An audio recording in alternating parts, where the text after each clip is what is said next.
What's up everybody, welcome to another episode of Parlay Revival. We got a pretty cool episode this week. We're gonna interview one of our friends here in the anchorage who literally took off his mast and threw it in the bin. He's created this completely off-grid catamaran, which is kite assisted. He's got 5 kilowatts of solar power. He's got 44 kilowatts of lithium battery that he built himself. He runs aircon every single day just off his batteries. But what's as interesting as his boat is the story about how he got his boat, because he literally bought it for half the asking price in a war zone. Let's get to know Ferdinand. So I'm Colin, and this is the crew of Parlay Revival. From hurricane damaged to broken bulkheads and getting struck by lightning not once but twice, to being the strongest and fastest Lagoon 450 on the planet. We've already sailed 40,000 miles to get here, and nothing is going to stop us from circumnavigating the globe. So subscribe to follow our journey around this beautiful planet. 20 years from now, you'll be more disappointed by the things you didn't do than by the things you did. So what are you waiting for?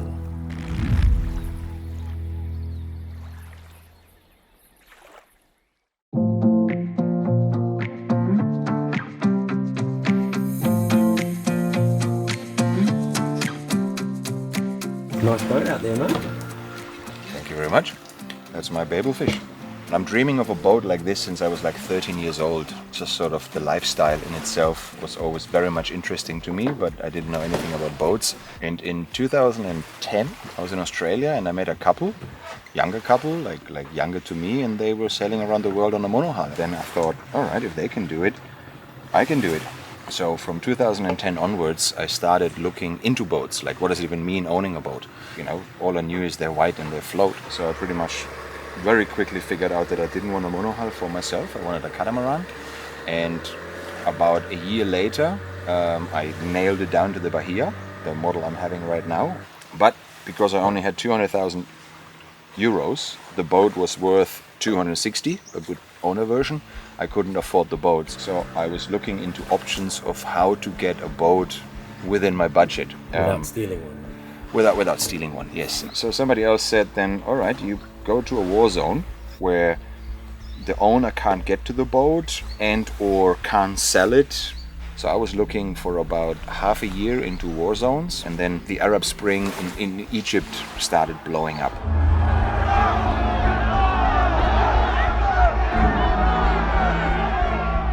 So I was looking into Tunisia, and a lot of French people or Southern Europe people use Tunisia, Hammamet in particular, as a tax-free boat ownership haven. And one French guy wanted to sell the Bahia there, and he wanted to have 260,000 euros for that boat. So with a bit of hardship, I made it into Tunisia back then in 2012, and I offered 130,000 euros. I offered half the market value.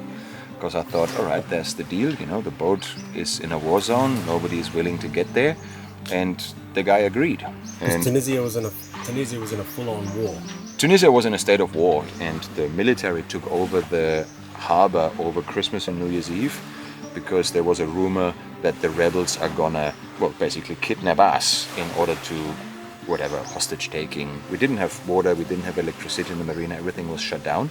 There was one communal commune building out there where we can shower, brush our teeth. So it took me a while in Tunisia itself. I had to get diesel. It was like a state of war. It was pretty difficult to get stuff. I hired a captain and I hired a crew because I only had 7 days of sailing school, RYA skipper's ticket, day skipper as experience. And then you have to go through the Red Sea, Suez Canal, past Somalia, past Yemen.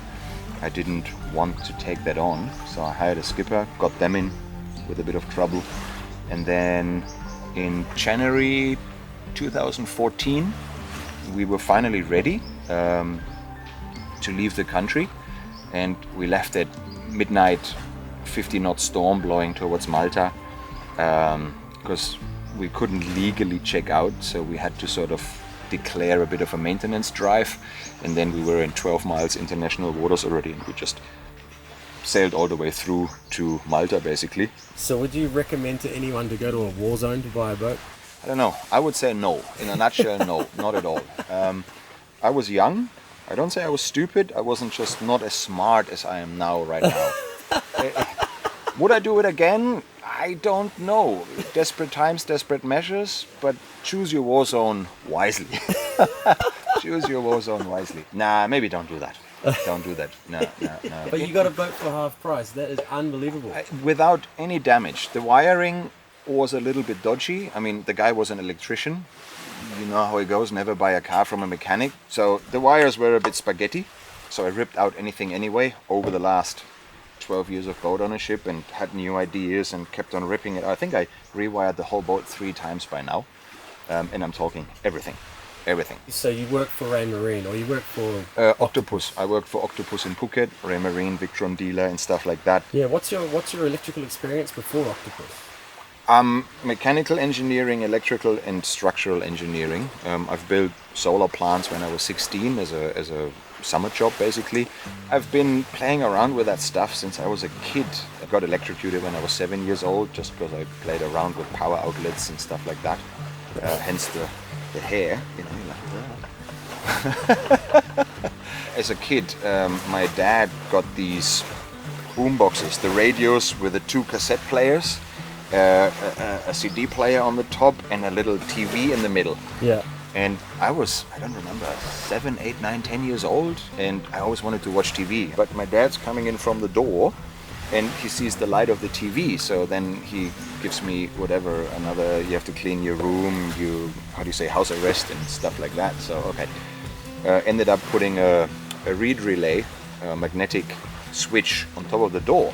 So as soon as the door opens, whoop, my TV switched off. So you've always been big into inventing and creating things.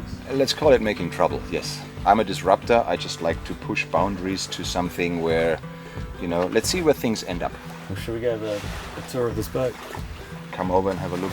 Yeah, the Babelfish.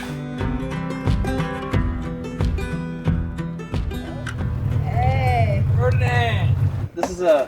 Yeah, we got a soda box, just Polaris soda water, and you can see it's originally packed. It's not like we opened it, and it's just tomato sauce, chickpeas, tomato sauce. Not a single soda water in there. Not a single soda water, but hey, some people might like to drink that. Anyway, we got to bring that back into town and go like, how? Ferdinand, How are what you doing? kind of boat are we sitting on? We're sitting on a Fountaine Pajot Bahia. It's a 46 foot, and it was before a sailing catamaran, and now we're basically a motor catamaran, kite assisted, and electrical power. Electric motors not yet, but that's the future idea. So how long ago did you rip the mast off this boat? Just about, let's say, a year ago. And there was nothing wrong with the rig? There's nothing wrong with the rig. No, it was just old. It was just old. I knew right from the beginning. I bought the boat 12 years ago. And that's when I came up with, why not power it with a kite? And that's basically when I started to venturing into this kite idea. And I found it quite feasible. Like, we started with kite surfing on a hobby cut, and it worked quite well. And when I took it down, the mainsail was from 2001. So that was 2024. So the sail was 23 years old. So now I just basically threw it away. It's a whole system which works together. Like let's say you remove the sailing part. With that, you save a lot of money. In my case, it was $6,000 per year savings. I put that into $6,000 worth of fuel per year. How can I save diesel? All right, I got the solar panels. You install the batteries that came on top, which is 24/7 comfort, air conditioning, ice cube maker, water maker, all of that. And then you basically say, all right, I'm just gonna go from here to there for 3 hours. Just electric engine on, no diesel. So now you save more money. And then, of course, you have downwind passages, like no gentleman sails upwind, or how the saying goes. So just hoist up the kite and go basically downwind with it, and you save some more diesel hours. Yeah. So let's start with the solar side. You built this whole array here. Mm-hmm. This is carbon fiber. So the whole roof is purpose-built, purpose-designed. The whole design phase took me over 3 years just to think about curves. Do I want a bed there? Do I want the chair, stingy lift in it, everything? Collects also water.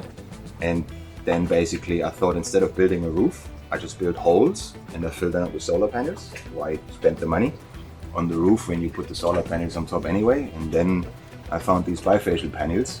They just close it. You add more power by the reflection of the white boat. And I think it kind of looks nice. Disadvantage, it does make it a little bit hotter underneath because the sun shines through the gaps. But with a bit of a breeze going, anything above 3 knots, you just sleep there absolutely comfortable. This is a honeycomb structure. So we CNC cut honeycomb. That's basically the bed where I sleep most of the time because you're absolutely protected from the rain. Even if it rains quite heavy, unless you got 40 knots of wind, it's coming through horizontally. And you're in the shade, got the breeze going through. Have my little palm trees here, so you're feeling a bit foresty. How much like fiberglassing experience did you have before you bought the boat? Fiberglass more, carbon fiber 0. But when I was a kid, together with my grandfather, I built radio-controlled fiberglass planes. So we basically shaped a positive mold out of a foam, slobbered fiberglass over the top, used acetone to melt the foam out, and then we had a hull, or a fuselage, and then we built the wings and stuff like that. So I did have fiberglass experience before, but the boat took that to levels 10 times higher than that. Yeah, because these are pretty complex structures you built here. How much solar do you have? For the 48 volt side, so on that roof is nearly 5,000 watt. In the 48 volt side, that's split in 2 systems, so basically 2 solar arrays, 2,400 watt each, and that's, you can see that output. So down here, these are the 2 48 volt batteries basically. You can see the front 16 and the back 16 are basically each 1 battery. So you can see these blinking lights on top. I just move it away so you can see the blinking lights. It looks actually quite cool, like an airplane runway. Basically each cell has its own BMS, and that communicates then with a servo, and then it just basically balances it if it's needed. And you built that yourself, yeah? Yeah. The design is this floorboard or this bedboard is 1 piece, and it can only leak through here, but it leaks either in the front or in the back, but it will bypass the battery. So there's absolutely no way there's water coming in unless it will come up to, well, bed level basically. So you could hose this whole room down and those batteries wouldn't get wet. How often do you hose your room down? Theoretically. Yeah, theoretically, yes. I do have other ways to clean my room. You don't live with Jamie. No, no, I don't. The Traveller in the beginning from the mainsail was on the deck, so I had to come up in a way to lift the Traveller by 1.8 meter up without basically compromising the strength of the structure. So I didn't want to have a whatever crash jibe and suddenly that whole roof hangs over there and you're in a storm dragging that roof in the water. So everything is solid. Like that's 8mm carbon fiber. The arc is for the strength, left, right, and it also has a conduit in it for all the cables, everything on both sides. The crossbeam where the Traveller is on top is 10mm carbon fiber. It's all hollow, and then the rest is, nail me down, 3mm carbon fiber maybe. You think you could lift the boat from the hard top? Easy, easy. The boat weighs not 11 tons. You can lift 32 tons from here. Yeah. Holy shit. Yeah. The golden question, how much should this all cost? That would be probably around 60,000 euros in carbon fiber. But because I did a lot myself, I got it for less than a third. Okay. Yeah. So this whole thing can collect water? Yeah, exactly. So at the moment I'm experimenting with different tapes in order to seal the solar panel to the roof. And then basically it runs through the leg. And from here I collect it, run it towards the tank on deck. When it really buckets down, we'll see about 6,000 liters per hour coming down there. 6,000 liters? 6,000 liters per hour. Empty tank, 800 liters. In less than 10 minutes it's full. Seriously? When it really buckets down. But now that it's well. Yeah. So this was the old Traveller. Let's do it quick. Should have had more rum. Worst case scenario, I fall in the water. All right. Now, so the problem was when I took the mast down, where do I put the radar, the wind sensor, VHF and stuff without like destroying the look of the boat? The design for me was very important to make it look pleasing. So I came up with a scorpion tail idea. So I started just with plastic tubes, experimenting, heating them up, bending them, and that's the result basically. So that's basically the whole power management. These are the two 48 watt batteries. Right now they are parallel with a massive 800 amp switch. Boom, I can separate them so you got 2 different 48 volt banks. As you can see, this inverter charger is off at the moment. So right now the whole boat is running off 1 inverter charger. Can that inverter on that side do this side of the boat? Yes, and that's just switch over basically. And then from all of that, I charge with an MPPT into the 24 volt battery, which has its own solar panels. I'm using an MPPT to step down. Victron doesn't recommend it, and it's not that simple, but there is safeguards to do so. But basically my 24-volt battery pretends to be solar into the MPPT, and that charges my 12-volt battery. So as soon as I take whatever kilowatt out of the 12-volt battery, the 24-volt battery will immediately charge that back up. So between those two systems, neglect the 48-volt, the 24-volt battery is actually the cycle battery, which is recharged during the day with solar, discharged during the night, while the 12-volt is always full. Nice for emergency when something goes wrong. You always know that you're 100% full on the 12-volt battery. Well, I'm with you. I'm not sure if the audience still is. I know, yeah. How many amp hours of battery do you have in each voltage? So in 48 volt I have 32 kilowatt hours, 24 volt I have 8 kilowatt hours, and 12 volt I have 4 kilowatt hours. So I have 44 kilowatt hours in total. I think I have close to 4,000 amp hours in 12 volt terms of battery storage. Yeah, in 3 different banks.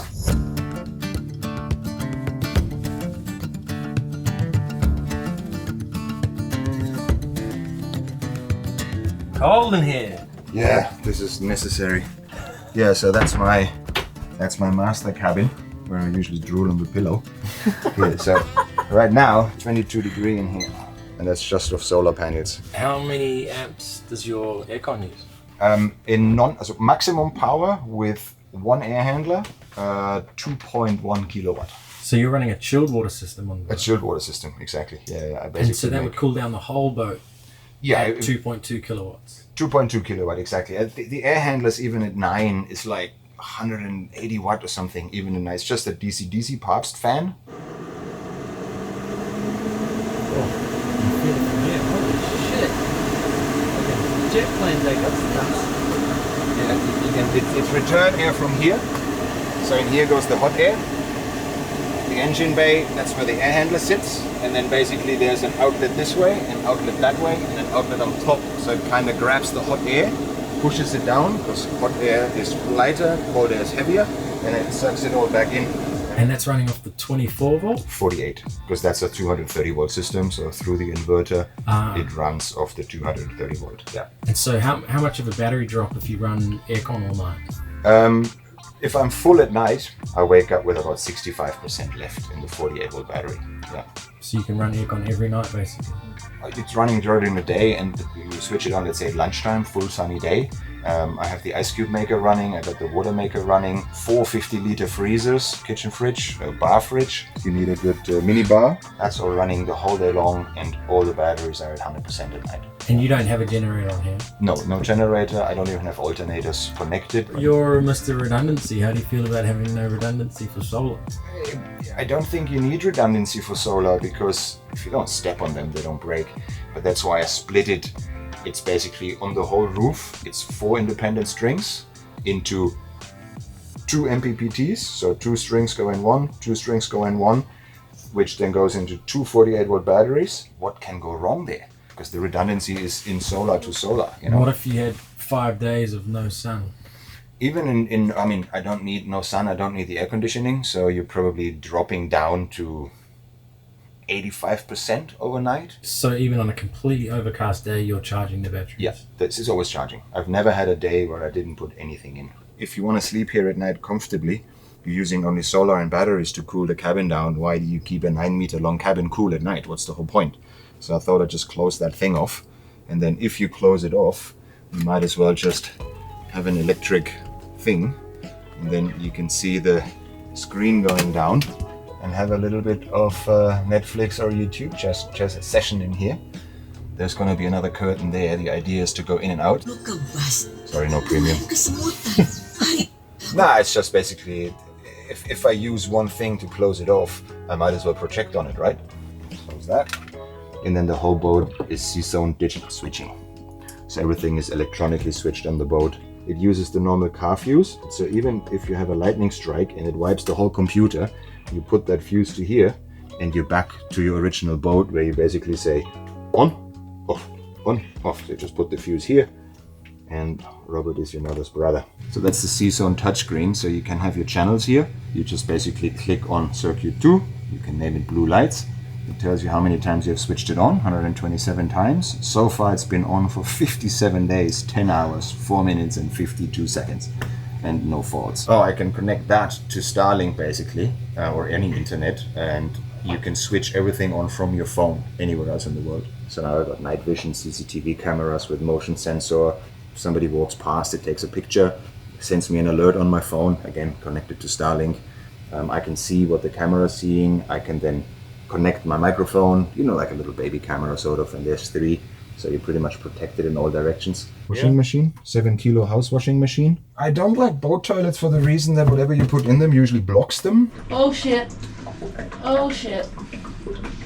Oh shit. Yeah, shit. So I thought, why not install a house toilet with a normal cistern system? The critical element here is the adjustable water level in the cistern. So I can tell the system not to fill up the cistern all the way. If the boat sloshes, it will not slosh over, and each flush consumes less water. This is the most important. The bum gun. Galley tour. Galley. So I removed the fridge, put the fridge here, removed the oven from the gas. I put an electric Rebel down here. Foam maker, most important thing for an espresso machine to grind the beans, cappuccino. What's your egg cooker? Oh, you just chuck eggs in here. It has a lid, which is probably in here somewhere. That's where you put the wet dishes in. It drops right into the ocean. Yeah, that's the dish dryer. Yeah. You just put the dishes in here. Oh, there's the egg cooker lid. So you close that, put 6 eggs in there, switch it on, does its thing. Very little water, very little power consumption. It just steams it, very hot. And then 4 minutes later, bing, bing. Here's another thing. I hate washing dishes. So I decided to install a dishwasher. It's not yet installed, as you can see, but that's the next project. And raising the bed gives you the possibilities to just install way more cool stuff. So that's a 50-liter freezer right there. And there's another 50-liter freezer right there. That's also part of my energy management system. So when the solar charge the batteries full at lunchtime, and I can't take that much energy out. I'm cooling the boat down, I'm running the water maker, I'm cooking, I'm making ice cubes. Then I crank these freezers up to full speed, like -20, whatever they can give. And then in the evening, you put them back to middle. So now for 1, 2, 3, 4 hours, they won't run. It's just part of the energy management system you have to do on a boat. Yeah. So you built all of this so that you could just put more shit under it. Exactly, and sleep 2 people independently. Yeah, like for example, here in the back, there's the water maker. That's a Schenker Sen 50. Yeah. I have 2 of those, one in 12, and I think one in 12, one in 24, but maybe both are 24. I don't know. This is his favorite thing. Exactly, engine bays. Sorry, cat toilet smells a little bit. So that's not a lead acid starter battery. That's a 16 volt, 500 farad super capacitor. It likes to give amps, like a lot, very quickly. So to start something, doesn't have much capacity. It's like, let's say, like a 20 amp hour battery, but I can start my engine 22 times off that without recharging. Really? Yeah. Why is it important to ground things like the mast and the crossbeam and all of that? So the problem basically is when you have metal mast, rigging, steel wires in the air, you have air passing by. And these air molecules basically, they electrostatically charge your metal.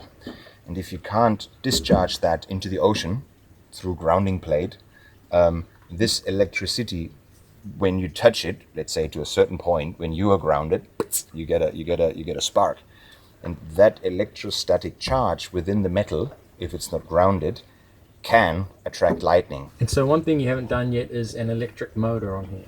Exactly, that's a little bit of a financial issue. So I'm having the idea of going as cheap as possible. I keep the sail drive. I remove the diesel engine from the gear, take the shaft out, the clutch, and then just attach an electric drive straight to the sail drive, basically like an outboard engine with an electric drive on top. And you have a very easy alternative to go into electric drives. You're going to have to let us know how you go on that one. Yeah. I want to do that within the next year. So when you come back and have a look at some point, you're definitely going to see that. Well, there you go, ladies and gentlemen. That's Ferdinand from Babelfish. Such an interesting guy. But what I love about his boat is that it is truly off-grid. Even with aircon running, he doesn't have to have a generator. So you're gonna have to tune in next week because we're gonna test out his kite system to see if it's actually feasible, see if we can get the thing up, and just how it all works. The whole thing is quite mind-boggling to me at the moment, so I need to see it in action to believe it. Holy crap, my eyes are sunburned. Just been surfing. So yeah, same time next Sunday, 10 o'clock Eastern Standard Time. See you there.